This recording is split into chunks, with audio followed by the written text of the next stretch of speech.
Assalamualaikum warahmatullahi wabarakatuh. Di video kali ini saya akan membahas latihan soal penilaian akhir tahun fisika kelas 12 di semester genap bersama saya RDK Agung Nugroho. Nah, kita langsung aja masuk ke latihan soal nomor 1, yaitu adalah sebutkan sifat-sifat dari gelombang elektromagnetik. Nah, sifat-sifat yang pertama yang bisa saya bahas adalah gelombang elektromagnetik dapat merambat dalam ruang hampa atau hampa udara, ya. Jadi dia tidak memerlukan medium dalam perambatannya. Yang kedua adalah gelombang elektromagnetik itu juga termasuk contoh dari gelombang transversal. Di mana gelombang transversal itu adalah gelombang yang arah getar dan arah rambatnya membentuk tegak lurus. Yang ketiga adalah mempunyai cepat rambat yang konstan di ruang hampa untuk semua pengamat yang diam dan bergerak. Artinya, cepat rambat cahaya atau gelombang elektromagnetik ini sifatnya konstan untuk semua pengamat di ruang hampa, ya. Dan yang keempat adalah tidak bermuatan listrik, sehingga tidak dibelokkan oleh medan listrik dan medan magnet, seperti itu. Oke, semoga bisa dipahami. Untuk latihan soal nomor 2 adalah jelaskan manfaat dari gelombang mikro, inframerah, ultraviolet, sinar X, dan sinar gamma dalam kehidupan sehari-hari.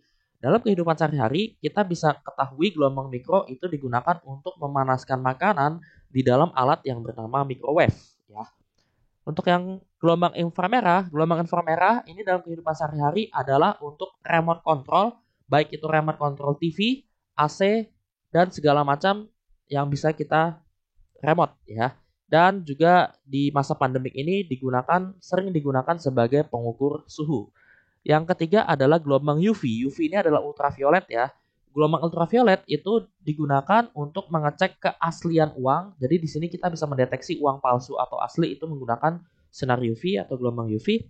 Yang keempat adalah sinar X atau biasa kita sebut sebagai sinar ronsen ya. Sinar ronsen itu digunakan untuk rekam medis tulang dan organ di dalam makhluk hidup seperti itu. Yang kelima adalah sinar gamma. Sinar gamma ini digunakan untuk membunuh sel tumor atau sel kanker di dalam tubuh manusia. Oke.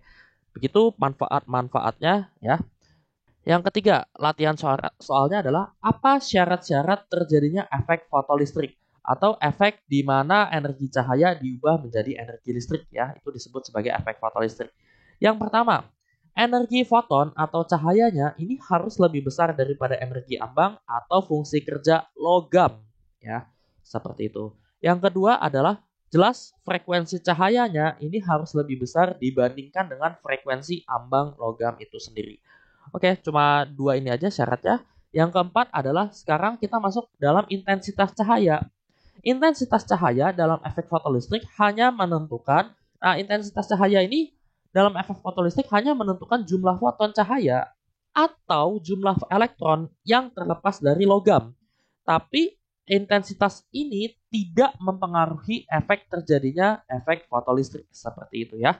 Oke, next kita masuk untuk latihan soal nomor 5 adalah jelaskan model atom Rutherford dan model atom Niels Bohr. Kita mulai dulu dari model atom Rutherford. Dalam model atom Rutherford dapat diilustrasikan seperti ini ya, di mana elektron bergerak mengorbit inti atom bermuatan positif sebagai pusat masanya. Oke ya. Jadi kalau elektron di sini bermuatan negatif, maka inti atom di sini bermuatan positif. Itu model atom Rutherford. Nah, untuk Bohr, model atom Bohr dapat diilustrasikan seperti berikut ya, di mana model atom Bohr itu elektronnya dapat berpindah lintasan dengan menyerap atau melepas energi ya. Kalau elektronnya pindah dari lintasan terluar ke lintasan terdalam, maka dia melepas energi ya. Tapi kalau elektronnya berpindah dari kulit terdalam ya, kulit terdalam atau lintasan terdalam ke lintasan terluar atau kulit terluar, maka dia membutuhkan energi atau menarik energi di sini untuk dapat berpindah ya dari satu kulit ke kulit lainnya seperti itu. Oke, sekarang kita masuk ke latihan soal nomor 6. Sebutkan kelemahan model atom Rutherford dan model atom Bohr ya. Nah, kelemahan untuk teori atom Rutherford itu yang pertama adalah tidak dapat menerangkan bahwa suatu elektron dapat memancarkan gelombang elektromagnetik. Yang kedua adalah tidak dapat menjelaskan terjadinya spektrum garis cahaya pada atom hidrogen. Dan yang ketiga adalah tidak dapat menjelaskan mengapa elektron tidak dapat jatuh ke dalam inti, ya, seperti itu. Kemudian untuk kelemahan teori atom Bohr, yang pertama adalah tidak mampu menjelaskan spektrum atom-atom berelektron banyak. Jadi pada teori Bohr, dia hanya mampu menjelaskan spektrum garis pada atom hidrogen, tapi dia tidak mampu untuk menjelaskan spektrum atom yang elektronnya sangat banyak, seperti itu. Kemudian yang kedua adalah tidak dapat menjelaskan peristiwa efek Zeeman, di mana efek Zeeman ini merupakan peristiwa pecahnya spektrum garis cahaya oleh suatu medan magnetik, seperti itu. Ya. Jadi dipahami untuk kelemahan-kelemahan masing-masing teori atomnya.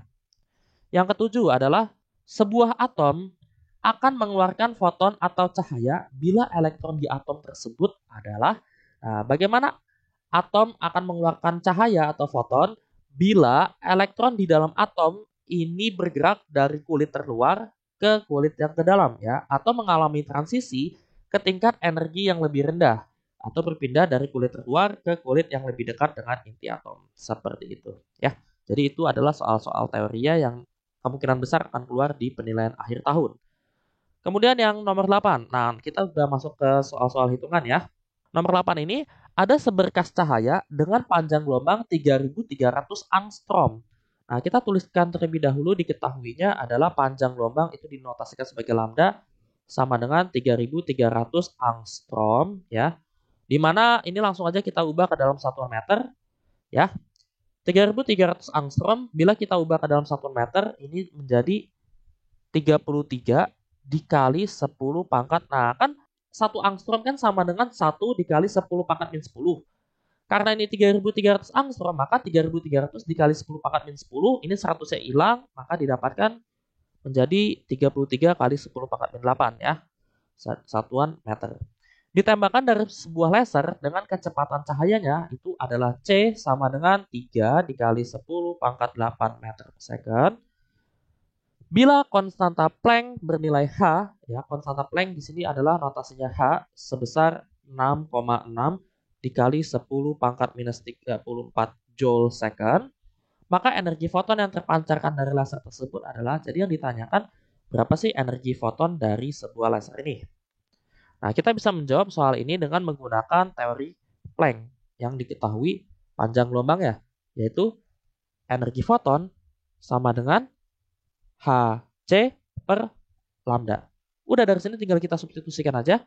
H-nya itu adalah 6,6 dikali 10 pangkat minus 34 dikali C-nya itu adalah 3 kali 10 pangkat 8 per lambdanya ini adalah 33 kali 10 pangkat min 8.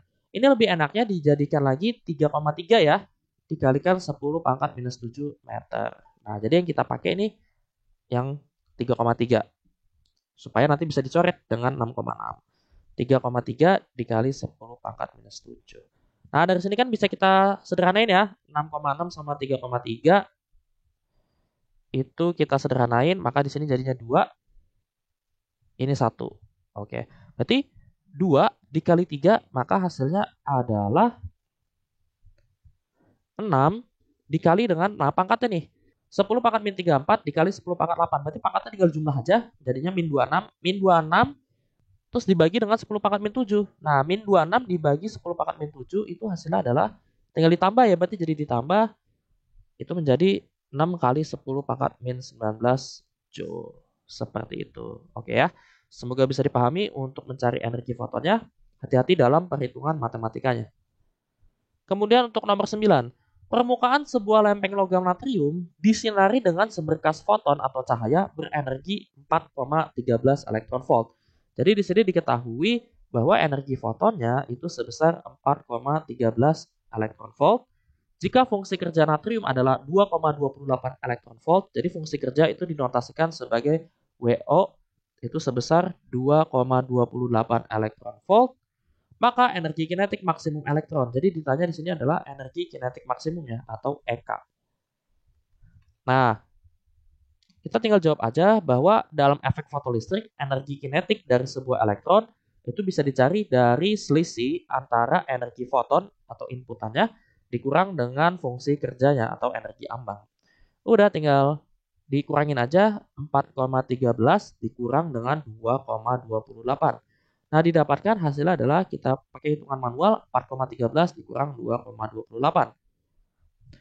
Nah, di sini 13 dikurang 8 itu nanti hasilnya adalah 5, terus di sini minus 1 jadi 0 ya. 0 berarti ini 10, 10 kurang 2 itu adalah 8. Terus ini minus 1 juga berarti jadi 3, 3 dikurang 2 itu adalah 1.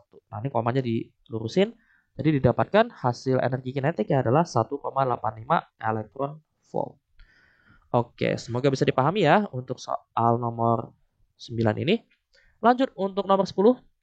Cahaya dengan frekuensi tertentu dijatuhkan pada permukaan suatu logam sehingga fotoelektron dengan energi kinetik maksimum sebesar 1,6 dikali 10 pangkat minus 19 terlepas darinya.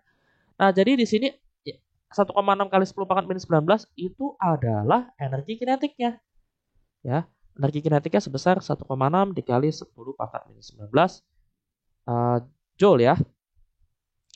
Bila diketahui konstanta Planck itu H sebesar 6,6 dikali 10 pangkat minus 34 joule second dan fungsi kerja logam tersebut adalah WO itu sebesar 1,7 dikali 10 pangkat minus 19 joule, maka tentukan frekuensi cahaya yang jatuh pada permukaan logam. Jadi tanyakan adalah frekuensi cahaya, berarti F.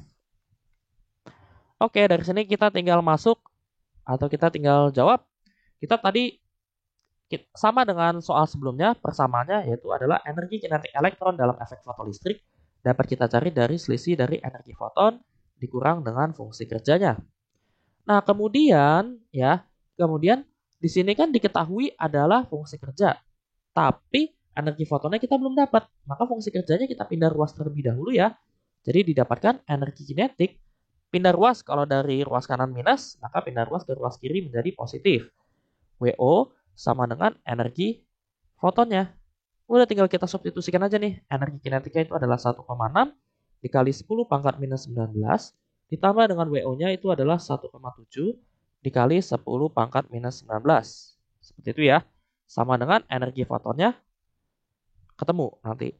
Nah ini 1,6 ditambah dengan 1,7 itu besarnya adalah 3,3 dikali 10 pangkat minus 19. Joule sama dengan energi foton. Nah, sedangkan kita udah dapat nih energi fotonnya nih. Nah, yang ditanyakan adalah frekuensi cahaya.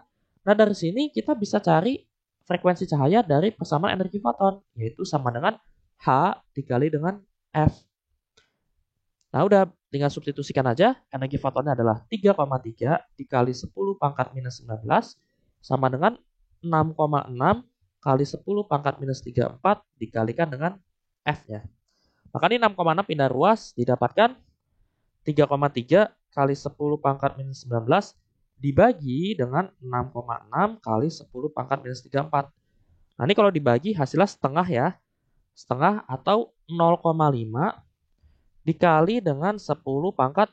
Nah ini min 19 min 34 berarti jadi plus ya. Berarti 34 dikurang dengan 19. Itu berarti jadinya adalah positif 15 Hz. Nah, biar angkanya bagus ya, maka ini 0,5-nya komanya dimajuin ke depan sehingga menjadi 5, tapi pangkatnya jadi berkurang 1 ya. 5 dikali 10 pangkat 14 Hz. Oke, jadi frekuensi cahaya yang digunakan adalah ini. Oke, sip. Semoga bisa dipahami untuk latihan soal di efek fotolistrik. Next, kita lanjut untuk, nah ini panjang gelombang de Broglie ya. Kita tulis diketahui elektron masanya itu adalah 9,0 dikali 10 pangkat minus 31 kg. Bergerak dengan kecepatannya 6,6 dikali 10 pangkat 6 meter per second. Nah, jadi ini kecepatan elektron ya. Dinotasikan sebagai V. 6,6 kali 10 pangkat 6 meter per second. Dimana tetapan Planck itu adalah H. Sama dengan 6,6 juga dikali 10 pangkat minus 34 joule second. Nah, pertanyaannya adalah tentukan atau memiliki panjang gelombang de Broglie berapa? Nah, panjang gelombang de Broglie ini saya notasikan sebagai lambda dB. Ya. Jawab. Jadi menurut de Broglie bahwa setiap elektron atau setiap partikel yang bergerak itu selalu memancarkan panjang gelombang tertentu. Nah, panjang gelombangnya disebut sebagai panjang gelombang de Broglie. Seperti itu ya. Nah, de Broglie perumusan dasarnya adalah lambda dB itu sama dengan H dibagi dengan momentum P. Seperti itu. Nah, tapi di sini karena momentum tidak diketahui, tapi diketahui massa dan kecepatan, maka nilai momentum ini kita buka menjadi lambda dB itu sama dengan H per massa dikali kecepatan. Udah dari sini tinggal kita substitusikan aja nilai H-nya yaitu adalah 6,6 dikali 10 pangkat min 34 joule second dibagi dengan massanya itu adalah 9,0, nya nggak usah ditulis ya, 9 kali 10 pangkat minus 31 dikalikan dengan V-nya itu adalah 6,6 juga dikali 10 pangkat 6. Oke. Dan sini 6,6 sama 6,6 atas bawah bisa kita coret. Nah, didapat nih. Oh, hasilnya adalah 1/9 dikali dengan 10 pangkat. Oke, min 34, min 31. Ini kan berarti bisa saling coret nih. Berarti sisa adalah 3. Ya, jadi min 34 ditambah 31 itu adalah min 3. Min 3 kemudian di sini dibagi dengan 10 pangkat 6. Berarti jadi minus juga ya. Minus 3, minus 6 berarti jadinya minus 9. Nah, 1/9 itu sama aja dengan 0,11 kali 10 pangkat minus 9. Kalau kita sederhanakan jadi desimal ya.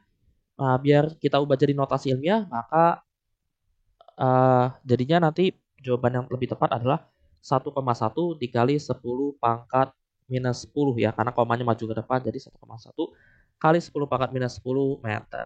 Oke, sip. Jadi ini adalah panjang gelombang de Broglie-nya. Semoga bisa dipahami. Lanjut next untuk soal nomor 12.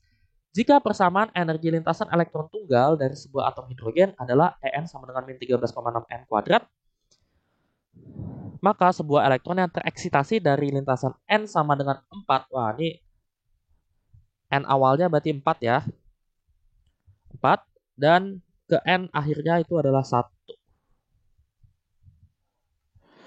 Ini ditanyakan adalah mengalami perubahan energi elektron sebesar perubahan energi elektron ini disebut dengan delta E ya. Jadi kita ketahui bahwa setiap elektron yang berpindah lintasan itu selalu memancarkan atau menyerap energi ya. Nah, di sini kita perlu ketahui bahwa dari 4 ke 1 ya, dari 4 ke 1 artinya nanti energi tersebut artinya elektron tersebut akan memancarkan energi foton ya. Nah, berapa energi fotonnya kita bisa mencari delta E dengan persamaan 13,6 per N akhir kuadrat dikurang dengan 13,6 per N awal kuadrat ya. Jadi ini yang dikuadratkan itu adalah N-nya. Udah tinggal substitusikan aja 13,6 N akhirnya adalah 1 kuadrat dikurang dengan 13,6 per N awal kuadratnya itu adalah 4 kuadrat. Nah, 4 kuadrat nanti 16 ya. Berarti ini 13,6 dibagi 1 kuadrat 13,6. Sekarang 13,6 dibagi dengan 16. Didapatkan hasilnya adalah 0,85 elektron volt. Nah, 13,6 dikurang dengan 0,85 didapatkan hasil akhirnya yaitu adalah 12,75 elektron volt. Nah, di sini kan tandanya positif nih ya. Kalau positif berarti artinya perpindahan elektron ini memancarkan energi foton. Jadi dia melepas energinya, memancarkan energi foton seperti itu. Tapi kalau nanti tandanya negatif, itu artinya dia menyerap atau membutuhkan energi foton atau energi lainnya ya. Seperti itu. Semoga bisa dipahami ya. Kemudian lanjut nomor 13. Massa unsur radioaktif suatu fosil ketika ditemukan, oh berarti ini tersisa. Kemudian semula itu N0 adalah 2 gram. Jika waktu paruh unsur radioaktif tersebut adalah waktu paruh berarti T setengah adalah 6.000 tahun, maka umur fosil tersebut adalah, jadi yang ditanyakan umur fosil berarti T-nya. Nah, di sini kita bisa pakai dua cara ya. Cara yang pertama adalah saya menggunakan cara rumus. Cara satu, cara rumus.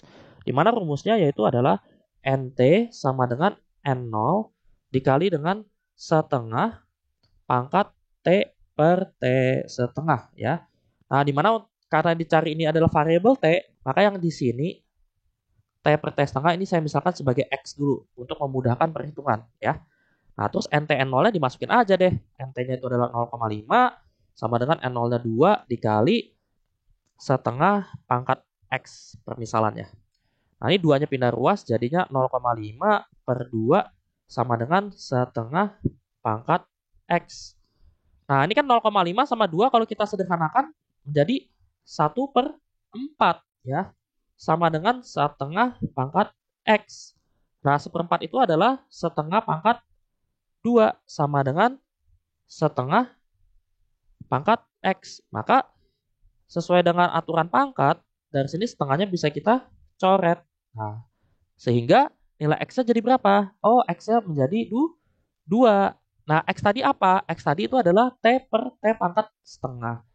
T per T setengah sama dengan 2. T setengahnya udah ketahuan, maka T sama dengan 2 dikali T setengahnya. T setengahnya masukin adalah 6.000 tahun. Maka didapatkan fosilnya itu diperkirakan umurnya adalah 12.000 tahun. Nah, ini cara rumus ya. Kemudian cara kedua. Cara duanya itu dengan intuisi ya. Dengan intuisi aja atau dengan logika ya.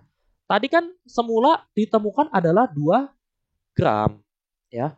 2 gram. Kemudian akhirnya atau sisanya itu menjadi 0,5 gram.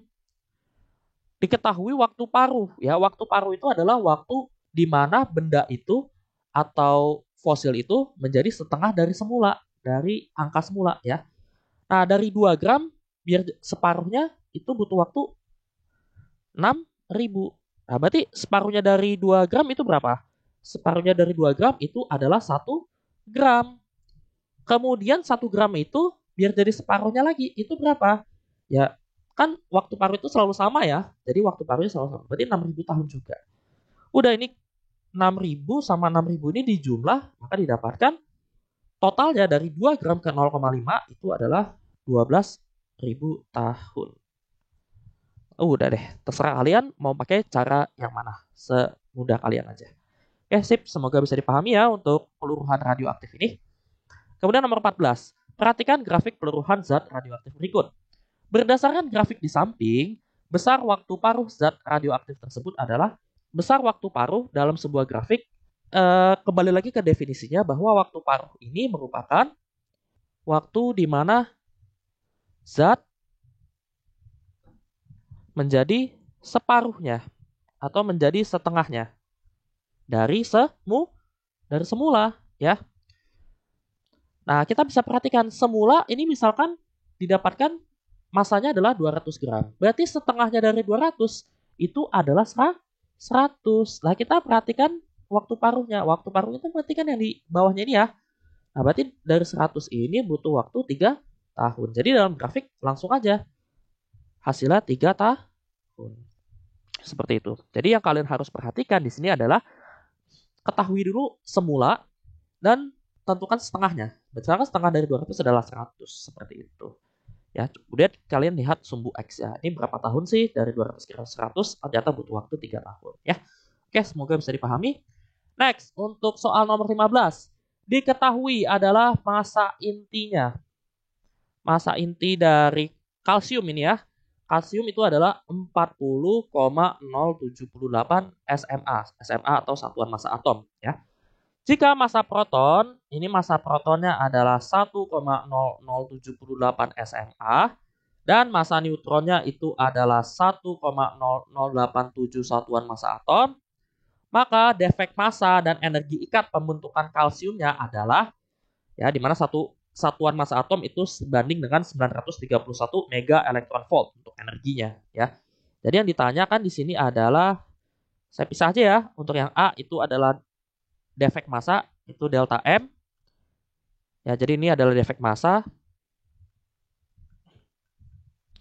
Kemudian yang B di sini adalah energi ikat, berarti E ikat ya. Energi ikat inti ya. Oke, kita bisa jawab soal ini dengan mencari defek massanya terlebih dahulu ya. Nah, defek massa dapat kalian cari dari perumusannya yaitu adalah massa nukleon dikurang dengan massa inti ya, di mana massa nukleon itu adalah jumlah proton dikali dengan massa proton ditambah dengan jumlah neutron ya, jumlah neutron berarti A min Z dikalikan dengan massa neutron, ya. Kemudian dikurang dengan massa intinya. Nah, ini perumusan dari defek massa. Nah, kita ketahui ya, jumlah protonnya. Jumlah proton, kalau misalkan ada inti 20Ca40, ini adalah jumlah protonnya. Z, kemudian 40-nya ini sebagai nomor massa A. Udah, tinggal kita masukin aja. Z-nya itu adalah 20. 20 dikali dengan 1,0078 ditambah dengan neutron. Neutron ini adalah selisih dari nomor massa dikurang jumlah proton ya, atau nomor atomnya. Dimana A-nya itu adalah 40, Z-nya itu 20. Dikali dengan Mn-nya itu adalah 1,0087 SMA. Dikurang dengan massa intinya itu adalah 40,078 SMA. Gitu ya. Nah nih, 20 dikali dengan 1,0078 itu didapatkan hasilnya adalah 20,156 ditambah dengan, ini berarti 20 juga ya. 20 dikali 1,0087 itu didapatkan hasilnya adalah 20,174 dikurang dengan 40,078. Nah ini saya utamakan yang ditambah dulu. Ya, 20,156 ditambah dengan 20,174 hasilnya adalah 40,330 dikurang dengan 40,078. Nah, ini tinggal dikurang aja, maka hasilnya didapatkan adalah 0,252 SMA, satuan massa atom, seperti itu. Jadi dapat dari defek massa atau selisih massa di dalam inti itu adalah 0,252 SMA. Kemudian kita masuk ke energi ikat. Nah, energi ikat itu gampang banget, tinggal delta M atau defek massanya kamu kalikan dengan 931 mega elektron volt ya. Nah, di sini udah dapat nih 0,252 dari defek massanya dikalikan dengan berapa nih? 931. Nah, ini tinggal kalikan aja. Nanti didapatkan hasilnya adalah 234,61 mega elektron volt. Nah, jadi energi ikatnya yang dibutuhkan untuk mengikat proton-proton dan neutron di dalamnya itu sebesar 234,61 mega elektron volt. Oke. Seperti itu, semoga bisa dipahami ya. Next, untuk nomor 16. Nah, nomor 16 ini kalian harus menentukan inti atom untuk X, Y, dan Z-nya. Oke ya. Nah, caranya gampang banget. Kalau kalian ingin mereaksikan inti atom, intinya adalah, jadi jumlah nomor atom kiri, berarti sigma aja kali ya. Sigma nomor atom atau protonnya kiri harus sama dengan yang di kanan.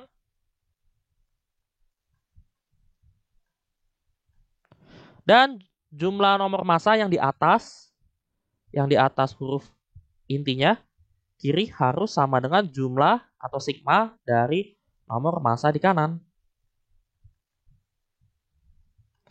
Nah, sekarang untuk yang 14 nitrogen nih, unsur nitrogen ditembakkan dengan unsur helium. Berarti ini totalnya adalah 18.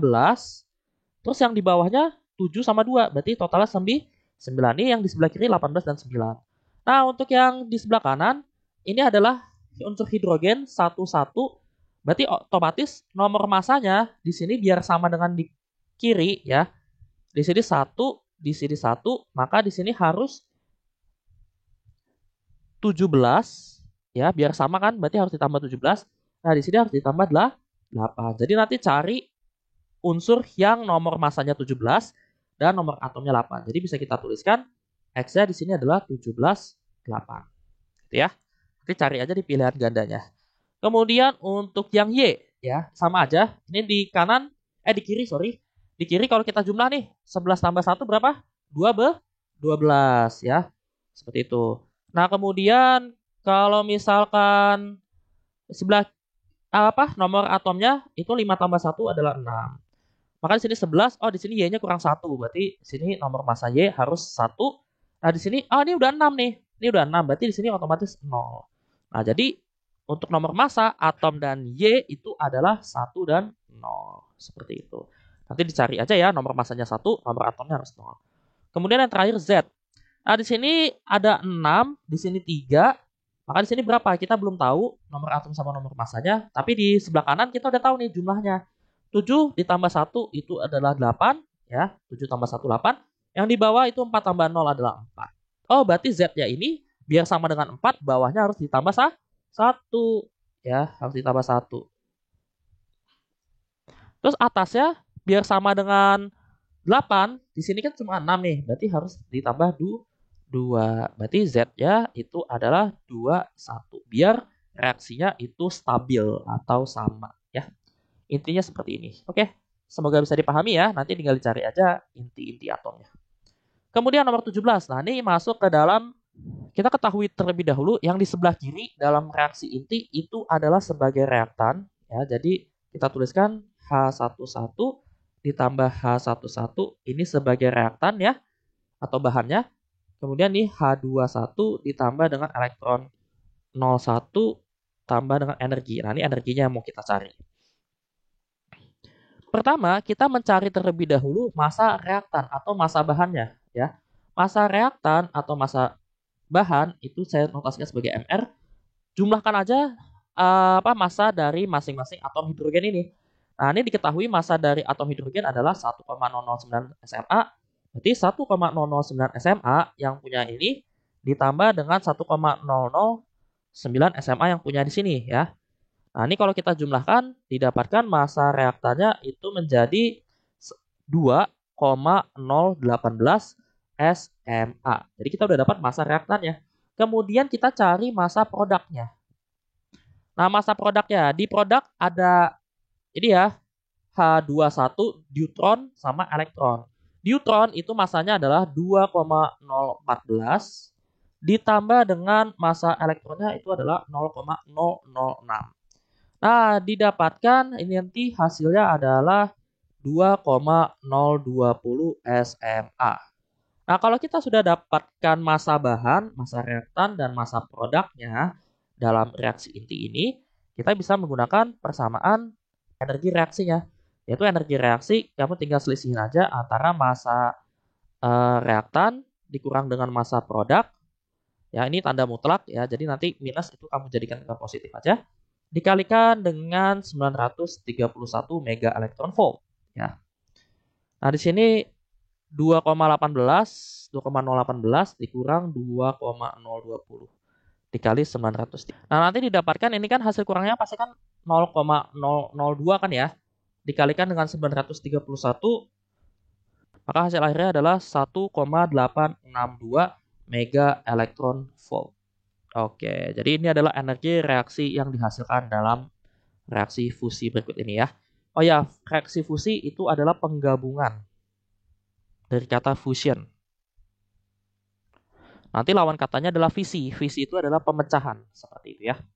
Oke, next kita lanjut masuk ke soal nomor 18. Nah, ini kita udah masuk ke dalam relativitas, ya. Diketahui balok dalam keadaan diam panjangnya adalah 2 meter. Berarti panjang keadaan diam itu saya misalkan L0 2 meter.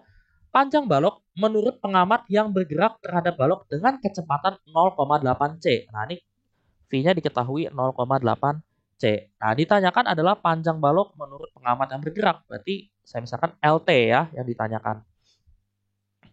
Nah, kita pertama mencari terlebih dahulu nilai tetapan Lorentz-nya ya.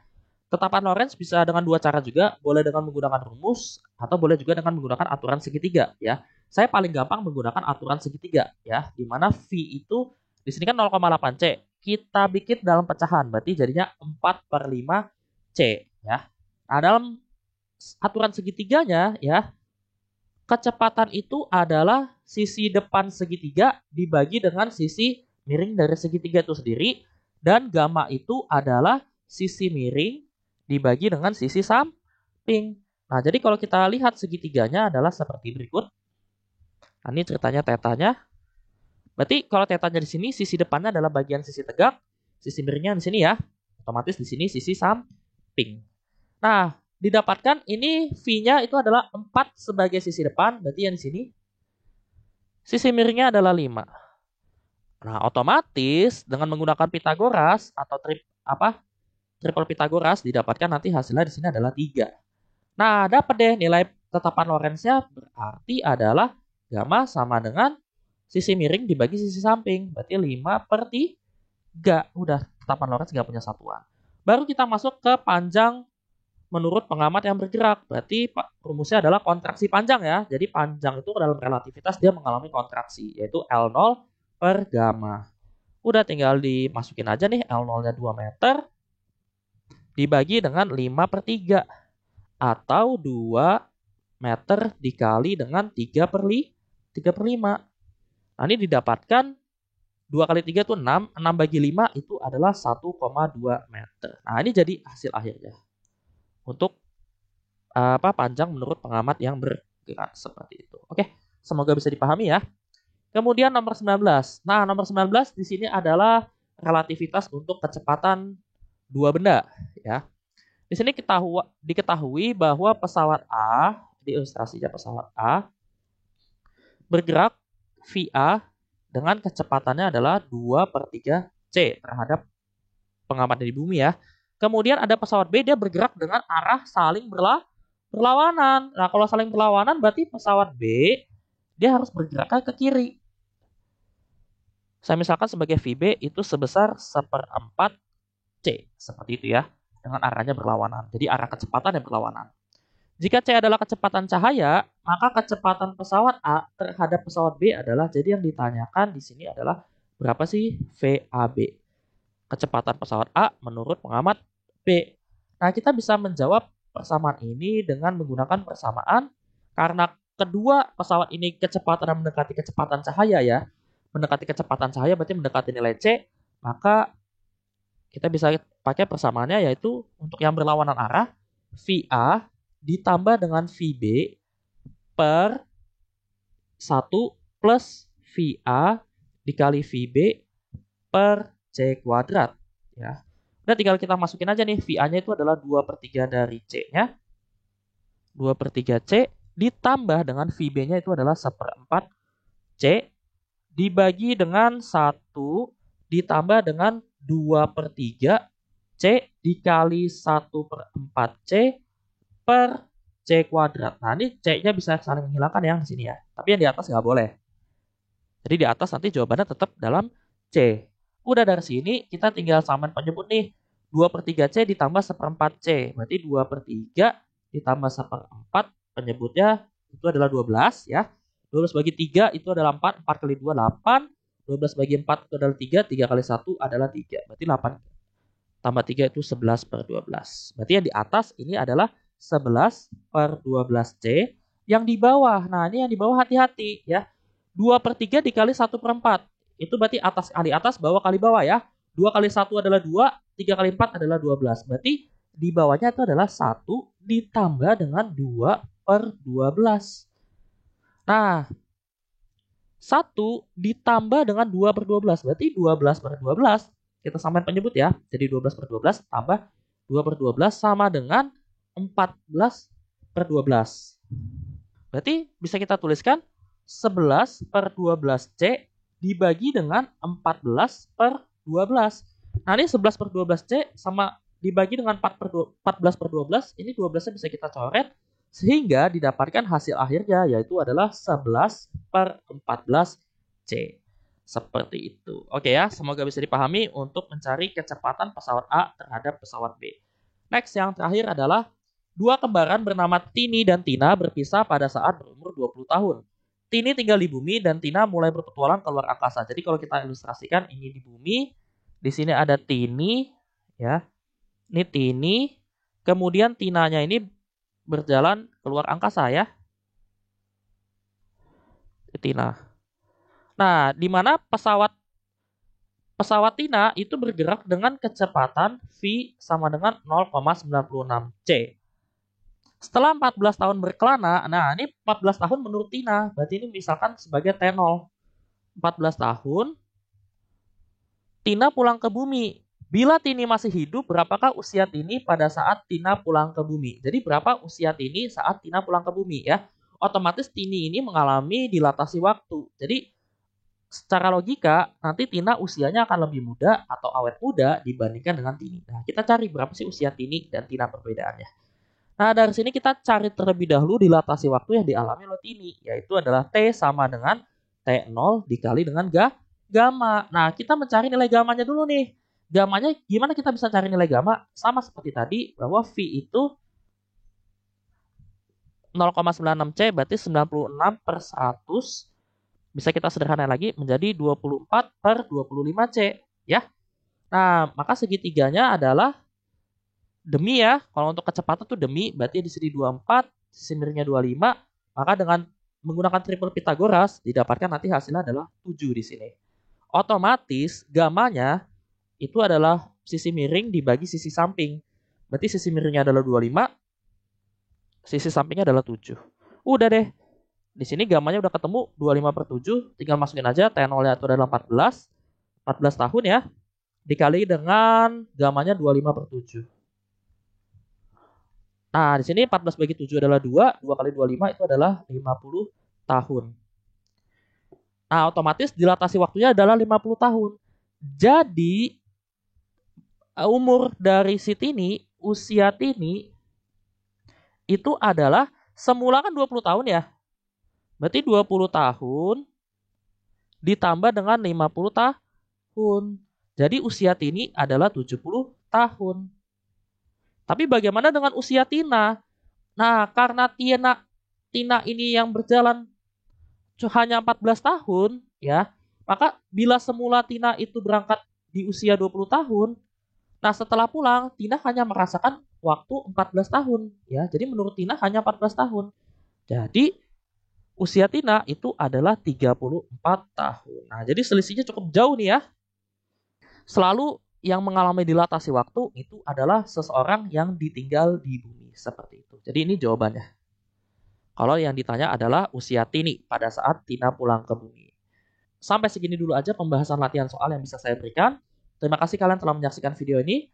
Like and share kalau kalian suka dengan video ini. Jangan lupa subscribe agar kalian tidak ketinggalan video-video berikutnya. Terima kasih, jaga kesehatan, sukses selalu untuk PAT-nya di tahun ini. Good luck. Wassalamualaikum warahmatullahi wabarakatuh.